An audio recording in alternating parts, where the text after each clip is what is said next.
Hello' everyone, আজি আমি আলোচনা কৰিব ওলাইছোঁ LPUP ৰিক্ৰুটমেণ্ট আৰু CTET জুলাই 2025 বিষয়ে। LPUP ৰিক্ৰুটমেণ্টৰ ক্ষেত্ৰত আপোনালোকে গম পাই যে 5,500 পোষ্টৰ এগেইনষ্টত ভেৰিফিকেশ্যন প্ৰচেছটো চলি আছে আৰু 4,500 পোষ্টৰ এগেইনষ্টত অনলাইন এপ্লিকেশ্যন লৈ থকা হৈছে আৰু আপকামিং 4,699 পোষ্টৰ এডভাৰটাইজমেণ্ট আহিব লগা আছে।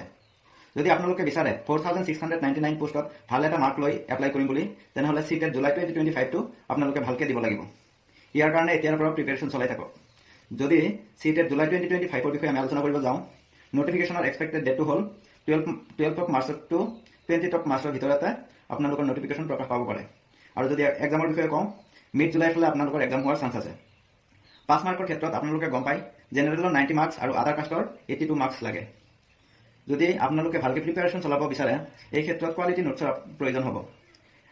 ইয়াতে আমি hand written quality notes provide কৰিম। যদি কাৰোবাৰ প্ৰয়োজন হয় তেনেহ'লে আমাক যোগাযোগ কৰিব পাৰে। CDPৰ ক্ষেত্ৰত LPUP দুয়োটাৰে নোটছ প্ৰভাইড কৰা হ'ব আৰু UPৰ ক্ষেত্ৰত ছায়েন্স এণ্ড মেথছৰ নোটছ প্ৰভাইড কৰা হ'ব। হেণ্ড ৰিটেন কোৱালিটি নোটছ যদি কাৰোবাৰ প্ৰয়োজন হয় তেনেহ'লে কমেণ্ট বক্সত নহ'লে মেছেজত জনাব পাৰে। আৰু যদি ডেমো নোটছৰ প্ৰয়োজন হয় তেনেহ'লে জনাব, আপোনালোকে মই প্ৰভাইড কৰি দিম। ধন্যবাদ।